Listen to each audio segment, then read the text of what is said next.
Maagang gumising ang ating mga kababayan para pumila sa job fair na inilunsad ng Department of Labor and Employment o DOLE dito sa Maynila.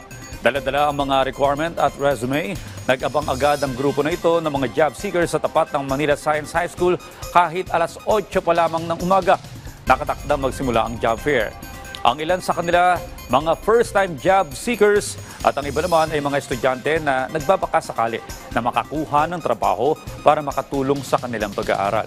Ngayong taon may temang Manggagawang Pilipino.